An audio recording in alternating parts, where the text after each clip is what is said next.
यो जुन चाहिँ तपाईँले केटीको टिमहरू बनाउनु भएको छ नि उनीहरूलाई चाहिँ बुट क्याम्प दिने हो कि नदिने हो तपाईँले?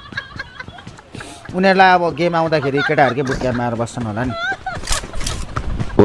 दाइ कहाँ केटीहरूलाई चाहिँ दाइ किन केटाहरूको बुट क्याम्पमा राख्नुहुन्छ? कस्तो कुरा गरेको? के सेक्युरिटी गार्ड हुँदैन दाइ? सेक्युरिटी गार्ड बस्नु र केटीहरूको बुट क्याम्पको त होइन, मैले यसो बुझ्न खोजेको मात्र हो के।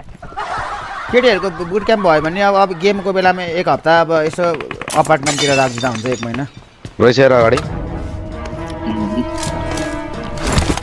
किन त चाहिँ यसो जारसाको पानी सानी बोकेर लगिदिन्छस् कि केटीहरूको बुट क्याम्पमा?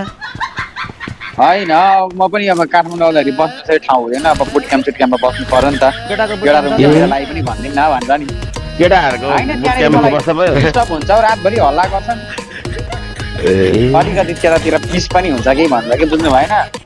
केटीहरूकोमा चाहिँ पिस हुन्छ तँलाई। और अभी तो रुको, क्लाइमैक्स अभी बाकी है। कहाँ मान्छन् त केटीहरूले रनमा त्यसरी हल्का अब खत्रै भएको हिरो हेन्सी भएको हो नि, केटीहरूले हुन्छ सेक्युरिटी राख्नु भन्थ्यो होला। म तँलाई अब यो भन्दा हिरो चाहिँ म कति हुनु हौ? अनि त्यो केटीहरू तँलाई मन पराउँछ, तेरो टर्म राम्रो हुनु पर्यो नि त।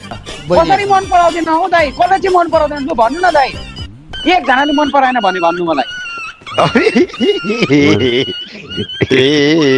मलाई इग्नोर गर्न सक्छ होला? कस्तो कुरा गरेको हौ तपाईँले?